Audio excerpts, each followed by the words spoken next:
Hello everyone, welcome to this week's Astrology News Report, an alternate view of world events as seen through the lens of Vedic Astrology, presented by yours truly, Ron Berger.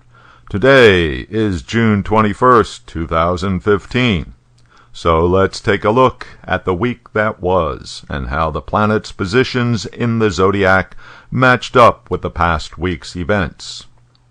For the past week, Mars has been in Gemini. Mars in Gemini promotes controversial views.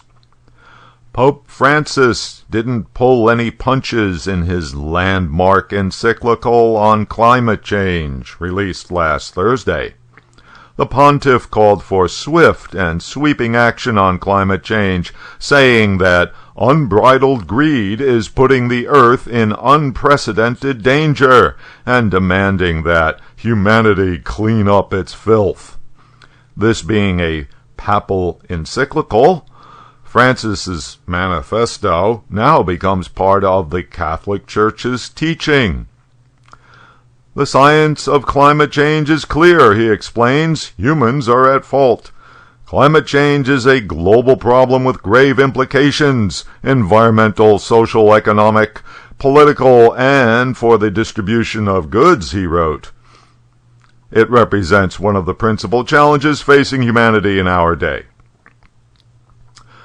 Also, perhaps controversial, the United States Treasury announced on Wednesday that beginning in 2020, a woman's face will replace Alexander Hamilton on the $10 bill.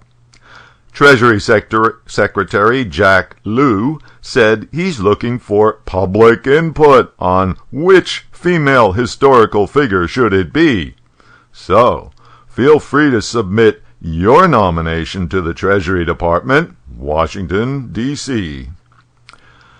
Uranus, the planet of freedom, independence, and rebellion, has been getting a boost from Jupiter, the planet of increase, confidence, and encouragement, by way of Jupiter's special trine aspect. One independent change-monger who has been benefiting from this energy pattern is Bernie Sanders, the Vermont senator who has been railing against the established order for his entire political life, and who is now an official competitor for the Democratic presidential nomination. He's been drawing surprisingly large crowds wherever he appears.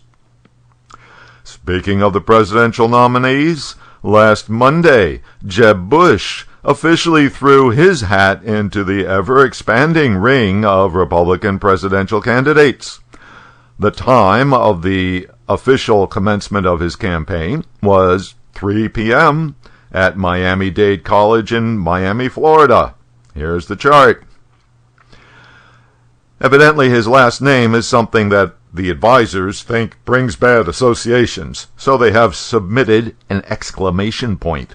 Anyway, getting back to the chart, note that the moon is on the last day of its cycle. In other words, it's a dark moon. Definitely the wrong time to begin anything important. Also, note that Mars, the planet of making efforts and overcoming your opponents, is very weak, because it is right on the border between two signs, as well as being totally combust the sun. So, doesn't look too good for Jeb.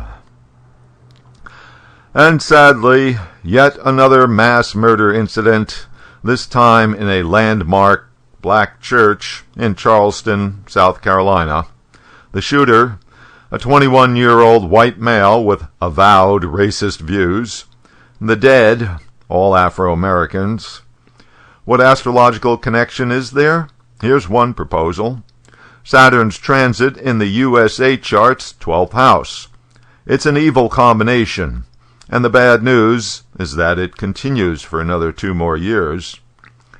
Then there's the chart of the incident itself, which happened around 9 p.m. on June 17th. Here we see a direct stimulation of Pluto by the moon. Pluto, the planet of depravity, assassinations, and juvenile delinquents.